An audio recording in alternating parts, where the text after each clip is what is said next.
Bismillahirrahmanirrahim. So today's objective is to do a quick review of what we have done. So it is again fresh in your memory, and it should help you with the quiz today. So I will start with the first slide I shared with you at the start of this course. There are three types of words in Arabic language. So when you see an Arabic word, it will be either an ism or a fail or a harf. What is ism? Name of a person, place, or thing, or a pronoun, adjective, adverb, and other words like this. What is fail? Fail is a word that has an action in it. It tells us about an action, and it has a tense. It will be either past, present, or future, or present and future together, as you know now, Madi and Mudari. And the third type is harf. Harf are words that do not give a complete meaning. You have to say something after them. If you don't say that, then you don't get the sense like what is being meant here. For example, in, to, like in Arabic will be fi, ila, ala, words like this, fi, as I said, ala, ila, bi, min, words like this in Arabic language, right? So there will be a question on, there will be a bunch of words, and you will have to identify which one is ism, which one is fail, and which one is harf. So if you know this, then you can answer that question correctly. The example I could give is, for example, Zaidun zahaba ila masjidin. So Zaid is a name of a person, so it is an ism. Zahaba has action in it. Zahaba means went. So it is a fail. Towards means, ila means towards. You need to add words to it to make sense. So that's why it will be a harf. And al-masjid is a name of a place. So it will be obviously an ism. Okay. So that is a simple concept. So if you know this, you should be able to at least answer one question correctly. After this, we started the properties of ism. And there are how many properties of ism? Does anybody know? 4. 4. What are they? What? Gender, status, type, and number. That again? Gender, status, type, and number. Yeah, status, gender, number, and type. This is the order we use in this class. So yeah, that's what it is. 4 properties of ism. The first property we discussed was status. So please mute everyone, and if you are asked to speak, then you unmute, or if you want to speak, then you unmute, right? If you're asking a question or you have something to talk about. Okay, status. There are 3 types of status: rafa, nasab, and jar. So when you see an ism, you should be able to tell what status it is in. It is rafa, nasab, or jar. So how you will establish that for singular? For singular words, how you will determine what is the status? Anusha, can you answer that question?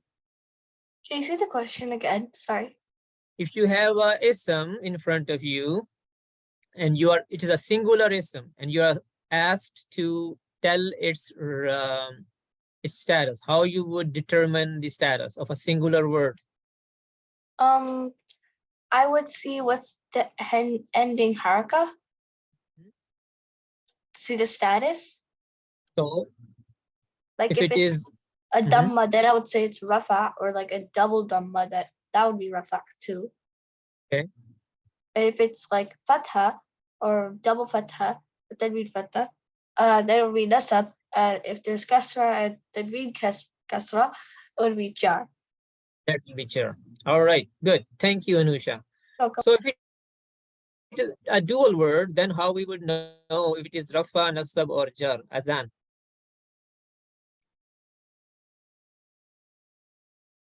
Azan, you are with me? No, he's not. Wa alaikum assalam. Azan, my question was, if you have a dual word in front of you, how you will tell its status? By the ending sound. So Okay. if it's rofa, sorry, if it's ani, then it's rofa, or other if it's aini, then it would be nasab or jar. Nasab or jar. Very good, Azan. Thank you. Thank you. Now I go to Nausheen. Nausheen, can you unmute, please? Assalamu alaikum. Wa alaikum assalam. So Nausheen, you have a masculine sound plural in front of you. How you will determine its status? How you will tell the status?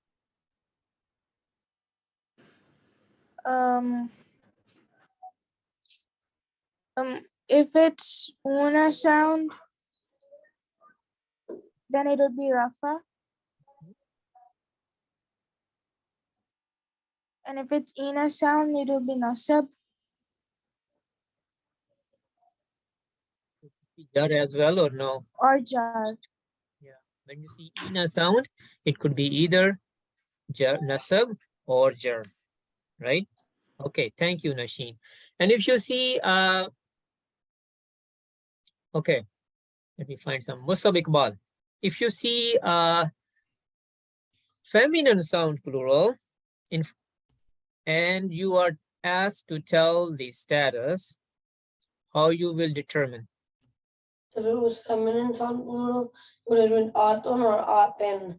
If it ends with atun, it would be rafa. If it's atin, it would be either nasab or jar. Okay, stay with me, Musab.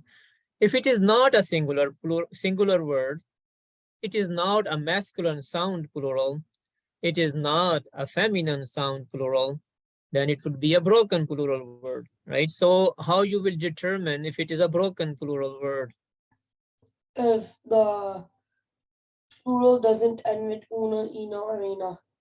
Yeah, but how you will determine its status? By the ending haraka. By the ending haraka, same as you do for Yeah. singular words. All right, so that's all. So there will be a question on tell the status. So there will be a word and you have to pick, is it in rafa status or is it in jar status or nasab status? So there will be one question on telling the status of an ism. All right, so if you know this, if you know how to, focus on the ending haraka or ending sound and then tell the status based on that. All right. Okay. Good.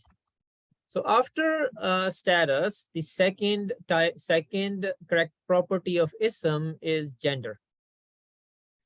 And this is simple, much simpler than status, There can be only two genders, masculine and feminine. So there is a general statement. There is a general statement. What is that general statement, Tanjeen, about gender? Well, there are two types of genders, Huh? masculine and feminine. Right. And there's two types of feminine. No. Don't go there. Just tell me what is a general statement about gender. There was a general statement. I think you forgot about it. Yeah. Okay, I go to somebody else then. Shifa, what is that general statement? Every word in the Arabic language is considered masculine unless there's a reason to call it feminine. Perfect. Who was that? It's You me, said it Shifa. perfectly. Shifa, you did perfectly. Well, mashallah, very nice. That was great. So a word is in Arabic language is considered masculine, muzakkar, unless there is a reason to call it feminine. Okay. So among the reasons of calling some word a feminine, what is the first reason, Danielle? Biological reason. Biological reason. All right.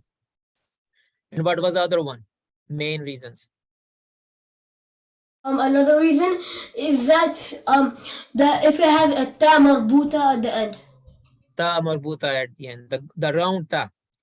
If you see the round ta, that is one of the Round ta. non-real feminines, and this is a sign of a word being feminine. Okay, And all right.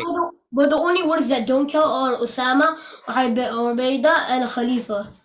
Yeah, there are exceptions, right? Like Hamza. Hamza is another example. Yeah, because it's masculine instead of feminine It's a name for, for masculine. for the names. Yeah. They have the indication of being a feminine, but they're actually not feminine. They are still masculine. Good. They're Thank you. fake feminine. Abdul Haq, what is the next reason for a feminine word? Body parts in pair. Body parts in pairs. Very good. Give me an example of a body part which is in pair. Your ears. Ear, eyes, right? Lips. There are many body parts which are in pair, and they're all feminine gender. Give me another reason.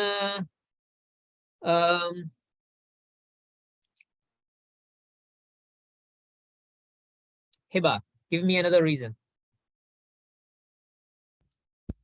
A place, a name of a place. Name of a place. Very good. And body part in pair. Good. Thank you, Hiba.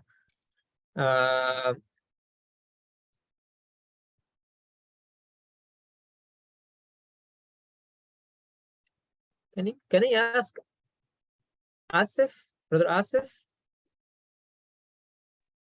Assalamu alaikum. Wa alaikum salam. Another reason for a word to be feminine. I think linguistic reason, right? Yeah, linguistic reason. There is no sign that will help you identify. They are feminine just because Arabs consider them feminine, right? There is Okay. no other reason for it. And then we learned another reason. Does anybody know what that reason is? Last reason? Broken plurals. Broken plurals. Very good. The broken plurals are treated as feminine, singular feminine, right? Yeah. So if you don't see any of these reasons, it's not a real feminine, not for biological reason. There is no ta marbuta, there is no name, it is not a name of a place, it is not a body part in pair, there is no linguistic reason, it is not a broken plural, then what it is? A taimiyah. Then it's masculine. Then it is masculine. Very good. All right. So that was gender. Second property of ism. And then Excuse me, I have a question. go ahead. So for when it says like one of the reasons is it being a broken plural, a broken plural can be written in like a very different way. There's no way to tell if it doesn't sound like if it doesn't sound like a real plural, then it's a broken plural, right? If a plural If is it doesn't not match the pattern. Yeah, what are those patterns? Oh, it was Muslim chart, right? Muslimun, Yeah. Musliman, Muslimin, Muslimani, Muslimaini, No. Muslimaini. Just plural columns. Oh You yeah, have them in front of you right now. Muslimuna, Muslimina, Muslimina. Yeah, and on the Muslimat, feminine side. Muslimatun, Muslimatin, Muslimatin. So if you have una sound at the end, or ina sound, or atun sound, or atin sound, if any of these four sounds come, then it is a sound plural. But if Okay, there is another plural which doesn't have these sounds, then it will be called broken plural. broken plural. That was your question? Yeah, and one more thing. If for linguistic reasons, so you gave us a little chart of words that were feminine for linguistic reasons. Will we have that chart in front of us for the quiz, or are we supposed to memorize those words? For the quiz, you won't have that. No. Sorry. No, right? No. They have to memorize those words. You have to memorize them. And the words will be from that chart if they are linguistic reason words. Yes, they will be from that chart. There will be only a couple. I think there won't be a lot of questions on that, but there will be some for sure. I have a Okay. question. My question is that you know how all the linguistic reason words are rafa? What if it's in a different status and it's like tanween? Would that still count as a linguistic word? Oh Like yeah, reason for word? sure, for sure. Okay. Yeah, it will have just a different status, right? Yeah, Okay, thank you. because the default status is rafa. That's why you will see most of the words we use in this course, when we write them in rafa status, because that is the default status. But the same word could be in nasab status or jar status. It may look different in that status a little bit, but that is covered in that table that we talked about when we are talking about the status. All right. Okay. Okay. Shabazz, can you just help me understand broken plural? Broken plural. Okay. If there is a plural which ends with this sound, una sound or ina sound, like muslimuna, muslimina. Okay. Or if it ends with atun sound or atin sound, like muslimatun or muslimatin, then it is not broken. Then it is not broken. Then it is sound plural. But if there is a plural which has a ending sound different from these four ending sounds, then it is called a broken plural. Okay. And if you Alright. just want to take an example, what it will be? Example will be azwajun. Okay. It's a plural of zawj.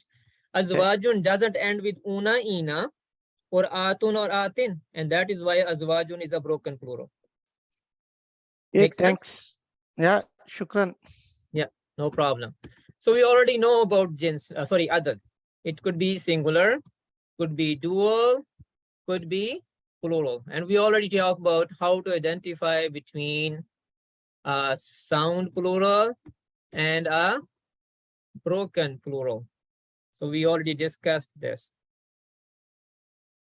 The broken plural, the problem with broken plural is it may look like singular to you. So you want, because it doesn't have an ending sound, a familiar ending sound. So when you see a broken plural, the only way you would know it is a plural is you have to know the meaning. Otherwise, you won't know, right? So you can ask the meaning during the quiz. I mean, Abdul Khalik will tell you the rules anyways, but I think he will let you ask the meaning of a word if you don't know it, okay? And last thing, before, sorry, I'm taking a little longer here. Last thing is type, which is could be ism, could be a common noun or a proper noun. So what is the general statement again? Anyone? All noun. nouns are considered common unless there's a reason to call it proper. All right, thank you, Daniel. All ism are considered common unless there is a reason to call it proper. And then we discussed the reasons of being proper. Just to save time, I will just go over them myself. Proper names of people and places, they are proper noun. If an ism starts with al, it is a proper noun. All the pronouns, attached or detached, they are all proper noun. And the last one, small ishara, the pointing words, they are proper noun as well. All of them. Haza, hazihi, haulai, dalika, tilka, and ulaika. Haza is for masculine, hazihi is for feminine, and haulai can be used for feminine and masculine both. Zalika means that, tilka also means that, but one is for masculine, other for feminine, and it can be ulaika, the plural can be used for both. And they don't tell their status. Sorry, they don't show their status. So haza, when you look at it, it could be rafa nasab or jar because it doesn't show its status. And we will have to look at the sentence and then we will determine which one it is. Just by looking at the word, you cannot tell its status. That's all. That's all about the 4 properties of ism, and we have done a review now. And I wish you best of luck during the quiz. But last comment before I give the floor to Brother Abdul Khalik. There is no competition. Okay, this is not a competition between students who gets the more marks. One student will not know what the others got, right? So you will not know each other's grade, each other's points. You will only know your own points unless you tell yourself to someone. So it's not a competition between students. If there is a competition, it is between you and your potential. Okay, that's all. So I let Brother Abdul Khalik now talk about the quiz.